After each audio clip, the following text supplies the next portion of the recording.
We have lots to discuss here in today's video, including some trade talk around a few teams like the Edmonton Oilers. It sure sounds like there's a good possibility we might have a goalie move brewing here to come here in the not too distant future for the Oilers, possibly including a goaltender from the Pittsburgh Penguins. We'll take a look at that scenario, what we've learned so far. We have some trade talk as well around a few other teams, including the New York Rangers, the Ottawa Senators, as well as some potential coaching change coming around the Los Angeles Kings. There's some speculation that Ken Holland might be looking at things behind the scenes, although those reports have been denied for the time being. Plus, we have some news from the NHL waiver wire, all kinds of injury updates as well, including a big one on Charlie McAvoy in Boston, Joseph Woll in Toronto, and a number of others. All that and more coming up next. So welcome back to another video here at Top Shelf Hockey. As I mentioned, we have lots to discuss here in today's video. We'll get into a lot of the trade talk here in just a few minutes, but first we have a few other quick items to go through, including news from the NHL waiver wire here today. We have two players on waivers. One is for the purpose of contract termination. We learned today that the Florida Panthers have unconditional waivers today for Anton Lundmark, who's a 25-year-old who signed a one-year deal with the Panthers. He was an undrafted European free agent, came over to North America this year, has been playing in the AHL, has appeared in, I think it's 9 or 10 games. Obviously hasn't been finding it a great fit. I'm not sure if it's more the player of the team or obviously they have to mutually agree to do this anyway. And it sure sounds like he's heading back to Europe. So Anton Lundmark, who was a Euro free agent signing, not working out in North America, heading back to Europe. And regular waivers today, we had Penguins forward Joona Koppanen, who's appeared in 10 games now for Pittsburgh, picking up 1 assist. So we'll see if he gets reassigned to the minors, if he clears, or if another team picks him up. We'll get that information tomorrow afternoon. Now, a bunch of injury updates, including some significant ones. We heard from Bruins top defenseman Charlie McAvoy today, of course, who we know has been out for a fair bit now with a fairly serious injury to the jaw. We learned today that he's lost 20 pounds, which is incredible. If you think about the time he's been out, for the most part, hasn't been able to eat solid foods because of the injury to the jaw and everything that he had to go through. He's been on basically a liquid diet. And he even confirmed, he's like, the last thing you want to do is try to take solid food and blend it up. He said he tried doing a meal with like chicken and vegetables and trying to take it from solid into make it into a liquid. And he said it was the most disgusting thing he's ever had. But ultimately being on liquid diet, so you're looking at soups, smoothies, that kind of stuff, trying to get some protein in when you can.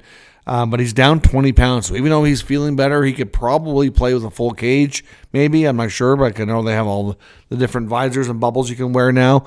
But he still needs to gain some weight back and get his strength back after losing all that weight, after not being able to eat properly for such an extended time. So we're not quite clear exactly how long he's going to be out, but a significant update nonetheless on his condition, and definitely going to be a while longer for sure. Joseph Woll left the game for the Maple Leafs against the Hurricanes last night as well. So we don't really know more on his situation just yet. But it's not only concerning because, he's one of their top goaltenders, but Anthony Stolarz, who makes the other half of that tandem, has been out for a number of weeks and what appeared to be in the beginning a minor injury day to day. And then it drug on and he's still not skating. So we don't know how long Stolarz is going to continue to be out. And no, Woll is out too. And like I said, we don't know the extent of it, but it did look like he tweaked something on definitely lower body. Not sure if it was a groin or a knee, but something didn't look right. And we know Joseph Woll does have a injury history, so it's definitely concerning. The Leafs have been playing better as of late. I think they've won, I believe it's 3 or 4. They definitely look better for the most part in the last week or so. But they're going to have to rely on Hildeby for a while. I mean, he has been pretty decent when he's been called upon this year, but the pressure is going to be on to continue performing now night after night. But we'll wait for an update on Woll, but it's certainly a concerning piece of information, and we'll see how the Leafs handle it, and we'll wait for further updates on his condition. The Devils recalled forward Angus Crookshank from the minors. He was in their game tonight, which unfortunately they lost on home ice and got booed off the ice. The Devils have been struggling lately. They played the Golden Knights tonight. Really, if you look at their record, you look at their season, it could be worse. The teams in the Metro, really the entire Eastern Conference, are pretty bunched up. But they're obviously without Jack Hughes now for an extended time. They've had, a little bit of injuries with the goalies this year. Markstrom missing time. Clearly there's some other guys too, but like this is a team that's, I guess the fans seem to be getting a little antsy with. So we'll hope for some better results from New Jersey here in the coming days. In Ottawa, a couple of things. One, last night's game, they did not have Arnold Zub, but he is expected to be a strong possibility to play in the next game tomorrow on Saturday against the Blues. Shane Pinto did get injured in last night's game. We don't know the full extent. It didn't give us a whole lot of information. Definitely, based on what we saw, it didn't look bad going into the boards. He get checked. Just a little bit of an awkward twist or something. I couldn't tell if it was an ankle or a knee, but something was bugging him. He tried to play, couldn't do it. Left the game, didn't return. All Travis Green gave us for information on their skate this morning was that he will not play tomorrow, but besides that, we don't know a timeline just yet. He's still undergoing further testing and evaluations before they can kind of give us a little more details. Lars Eller also missed a game against the Rangers. He will also remain out against the Blues on Saturday. So they may recall another forward. They already have Stephen Halliday up, who played in the last game. It's a possibility we might see another recall. They do have McDermott who could go in, so we could see either Hodgson or another forward recalled here for tomorrow's game. We'll see. That likely would be announced early in the morning if that's going to happen. With Vegas, they placed William Karlsson, a long-term injured reserve, to create some cap flexibility. And they also indicated that goaltender Carter Hart is now day-to-day. Of course, the Golden Knights went into New Jersey tonight. Carter Hart was not expected to start. It was going to be the start for Akira Schmid. Hart, of course, had played the previous game and got the win in his first Golden Knights game. Of course, as I'm sure many of you know and understand, Carter Hart is a little bit of a controversial figure right now because of everything he went through. Of course, one of the players in the 2018 Canadian World Junior Team trial. Obviously, they were found not guilty, but there's still lots of things that came out during that trial that many fans are not thrilled with, and seeing him getting an opportunity back in the NHL. And it seems like an odd scenario here. He played one game, got the win. The game also went to overtime and a shootout. He played the entire game. There was nothing obvious that anybody saw regarding an injury. He also had a practice afterwards before this game. He was a full participant in practice. And everything was going fine. And now suddenly he's day-to-day. Some people wonder if they just didn't want him being the backup on the road because of all the online hate. If there's been going to be some kind of, make things difficult for him, so to speak, in the backup role. I don't know. I can't say there's any truth to that. Bruce Cassidy said that he did tweak something during the game. Then he went to practice. He was a normal participant, but he aggravated it, and now he's day-to-day. So we'll see, I guess, how they handle this. But a lot of fans are kind of wondering and just think it seems weird. It's hard to say, right? We'll have to wait and see how things are handled moving forward. They did recall another goaltender, Jesper Vikman, to back up Schmid in tonight's game.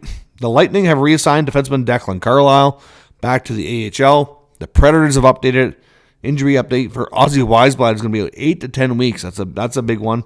Going to be out long term. And Justin Barron, the D-man, is going to be out week to week. So a couple of injuries on a Predators team. Of course, not having a great season. They did pick up a few better games lately, but overall the season hasn't been great as we know. The Carolina Hurricanes today returned defenseman Dominic Fensmore back to the AHL to Chicago. The Sharks were able to activate Jeff Skinner off injured reserve, so he's back. And the Avalanche recalled Tristan Nielsen. Now, in the rumor mill, we've got some rumors around some trades, potential coaching change, and a big one regarding the Oilers and goaltending, which we'll get to in a minute. Cam Robertson of Elite Prospects had something on Twitter, and he does have some sources. He is a fairly well-connected individual in the hockey game. Obviously, he's had some good intel before, but he's also had times where his intel didn't come to be. So hard to say exactly, but he put out on Twitter that his sources are telling him that the Los Angeles Kings have had conversations with free agent head coach Pete Deboer, former head coach of the Dallas Stars most recently, who was let go after last season's playoffs. We know Pete Deboer is a member of the Team Canada coaching staff. He was recently interviewed, asked if he wants to get back in and coach again. He said he absolutely misses it. Would love to in the right situation, but wasn't in a huge rush. Basically, like everybody's kind of saying he's in a good spot. He's still well paid while his contract with the Stars expires here. So he doesn't need to rush into any kind of situation, but does he want to coach again? He indicated he absolutely would like to at some point for sure. And then we fast forward to Cam's post here saying that GM Ken Holland of the Kings has been having conversations with Deboer about a potential change, and that they get to the point where he referred to it as advanced conversations. But essentially that Deboer was quite happy and was interested, but it was going to have to be a more substantial offer to really consider getting him to bite and take him up on it to make the change. So that was posted. NHL insider Pierre LeBrun decides to go take this information and go check in with GM Ken Holland and asked him about these reports, if there's any truth to it. And I don't even understand why reporters or insiders do this. Like, you're going to go to a GM of an NHL club who just had another reporter post something that he's considering making a change or a trade or what have you. Do you honestly think he's going to be like, okay, Pierre, yep, you got me. I've been talking to Deboer behind the scenes. I didn't want Jim Hiller to find out, but I guess you got me here. Jim, I'm sorry, but we are seriously considering making a change. We'll let you know if things work out with Deboer, if you'll be fired or not in the coming days. Like, do you expect him to come out and say that? Like, not a chance. He's going to, like, anytime a GM is asked about, are you trading a player? Are you firing a coach? It's always going to be no, because he doesn't want you to know his business. He doesn't want to lay his cards out because for one, like I said, depending on, it hurts your leverage in negotiations for a trade. It could hurt in your negotiations for hiring somebody. Like, they're just not going to do it. And you don't want somebody who might be getting fired to find out through a leaked media report that that's maybe coming down the pipe. Now, Los Angeles Kings have had their issues this year, but to be honest, like, they've been a pretty stingy defensive team. Goaltending's been okay. They have a lot of trouble scoring goals. And based on how the roster is constructed, kind of what I suspected. I honestly was concerned that they wouldn't be as good defensively either. With the additions they've made with CC and Dumoulin, moving out Jordan Spence, I honestly thought they might get worse defensively, but surprisingly, they haven't. They've been, as a team, pretty well. But I mean, they do have some really good defensive forwards as well. They have, between Kopitar, Deneau, some of the better two-way centerman in the game, does make a difference when you're getting help from all aspects of the all over the ice and all aspects of the positions that way, right? So, anyways, I mean, would it shock me to find out that Ken Holland is considering this? No, it wouldn't shock me in the least. And if it ever happens, well, we'll have to wait and see. But ultimately, I just don't know why teams reporters, when they see something, just because their sources didn't tell them this, they didn't hear about it first, they tend to run to right to the team, to the GM or whoever to get a confirmation or denial of the report. I'm like, they're not going to come out and say, like, yeah, you got me, right? Like, it's never going to happen. So you can't take anything they say and be like, oh, I guess it's untrue. A lot of people quote GMs. I know, especially I get that a lot in the comment section. Be like, oh, you're saying so-and-so might be traded. The GM denied it. Like, right. Do you honestly think he's going to come out and say, yeah, I'm thinking about trading that guy? Like, come on. Like, they're not going to do that. That is not how this works. Everything goes on behind the scenes. What happens a lot of times is one team talks to another team about a trade, and then the team that probably initiated it, they want to keep it quiet, so they don't, leak anything. But then if they talk to multiple teams, eventually they'll talk, and then they'll be like, oh yeah, so-and-so is looking for a defenseman, or so-and-so wants to make a goalie move, da-da-da-da-da. And then eventually that leaks out through different people to all these, reporters. It's pretty easy how it works. But GMs are not going to deny, they're not going to confirm things. They're always going to deny things because they don't want things getting out that way. So either way, I wouldn't be shocked if they are considering it. Some people think they are. We'll have to wait and see over time if that indeed takes place or not. But I don't personally have a lot of faith in the coaching staff in Los Angeles.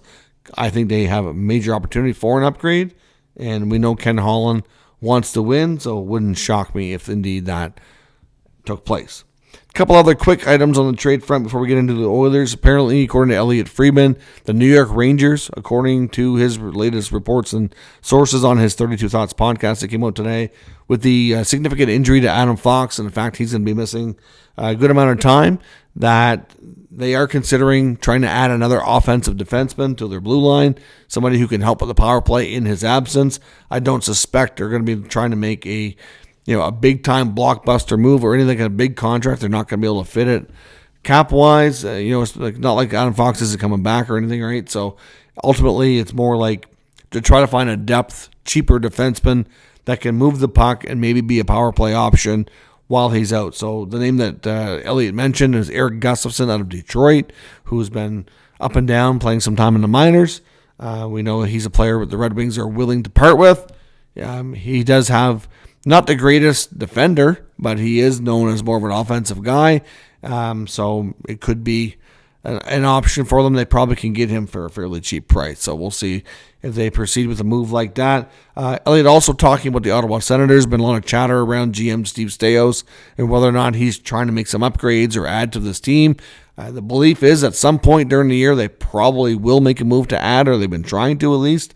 The injuries they've gone through, sometimes it might accelerate what you want to do. They managed to get through the Brady Tkachuk injury. He missed 20 games. They had a good record, including finishing a long 2-week, 7-game road trip on a above 500 on a winning note. So that was positive. He came back towards the end of it, which was good. But now they lost Pinto. We don't know how long Pinto is going to be out. Shabbat's been out. He's going to be out for another week and a half. So there's a lot of chatter, around this team. Are they looking to make a move? And Elliott said that he believes there's a possibility with the recent recall a couple of times now of Stephen Halliday that other teams in the NHL that have been talking to them about potential trades have been looking at Halliday and like him, and that might be part of the reason why he's been recalled. Not to say he doesn't deserve it, because he's been a very good AHL player for them this year, and I think he's completely earned the call-up. There's no two-way about that. But, looking at the long-term outlook for the Senators, he is a centerman, and they've already got Tim Stützle, Shane Pinto, Dylan Cousins, all on long-term contracts, 1, 2, 3 down the middle. Then they have Ridley Gregg playing on the wing, who's a natural centerman who goes to the middle on occasion due to injury or whatnot. So, they're pretty stacked on the middle of the ice. So, at most, he's going to be a 4C with the Sens if he becomes a full-time NHLer, which right now things are looking like he has an okay chance of doing that.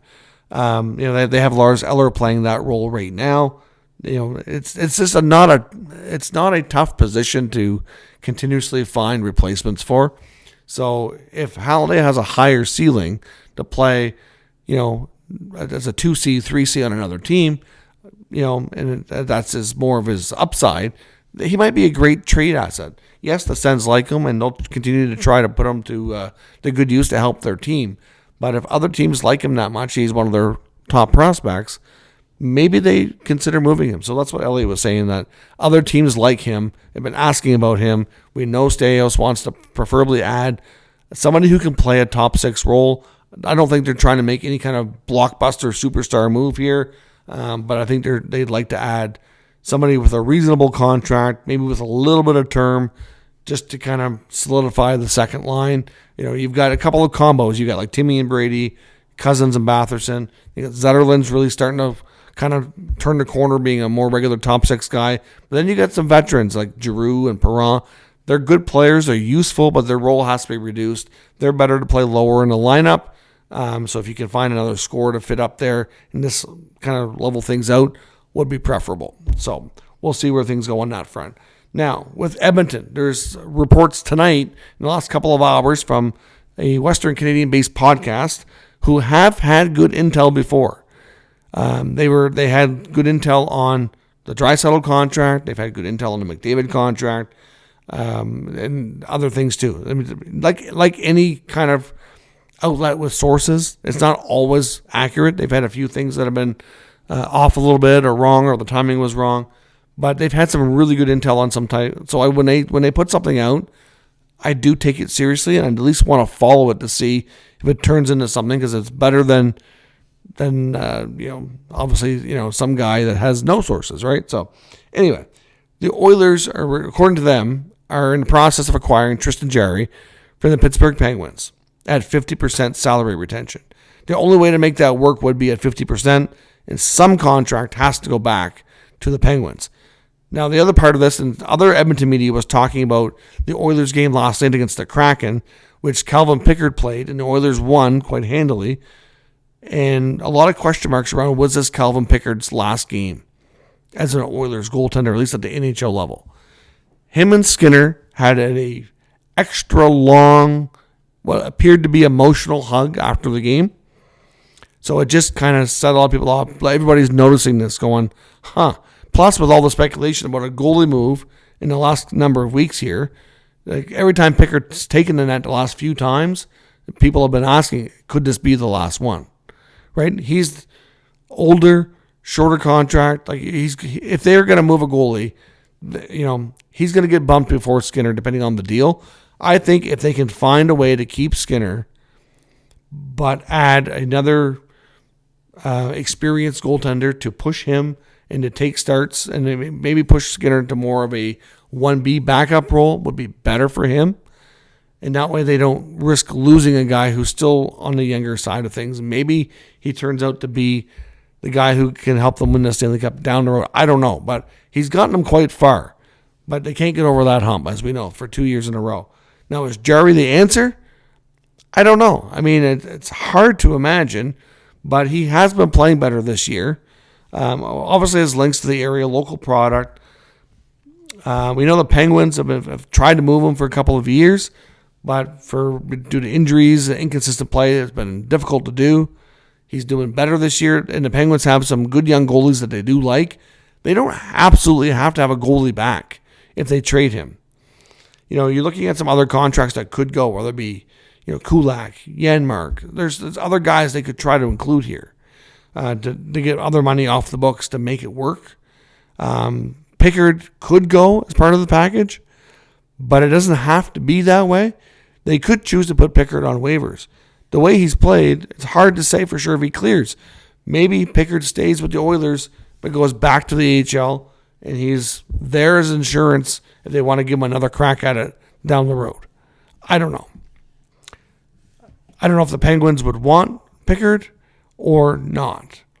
Or there could be a separate move as well, sending him somewhere completely different. He doesn't have an expensive contract, so it's not that bad to do, and they could bury it in the minors, like I said, if they can't find a deal for him to get him another opportunity somewhere else. Maybe he goes on waivers. But watching the end of the Kraken game last night, it just felt like this is it. And then we see this information tonight that the Oilers are reportedly close to acquiring Jarry with 50% retention, which would knock his income down to $2.5 million or something like that. Because he's making just over $5 million, so it'll be a little more than that. But still, a reasonable cap hit at 50%. Not sure exactly what the return would be, but like I said, they'd have to have a contract or two go out, but it wouldn't be unreasonable between what Pittsburgh might take plus putting something on waivers that they could make it work.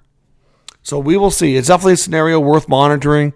I don't know if we'll get any more details on this tonight or into the weekend here, but something that's definitely, I think it's good enough info that we need to watch it closely, and I think something could finally go down this weekend. So again, we'll wait and see.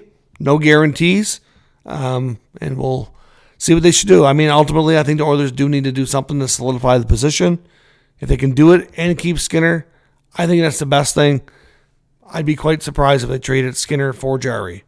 But time will tell. Let me know what you think is going on. Should the Oilers make that move? What would the package return look like? And we'll discuss further in the comments. If you're new to the channel, make sure you subscribe and stick around. We'll keep you up to date with all the news, rumors, and analysis of all 32 NHL teams. Thanks for watching. I will catch you next time.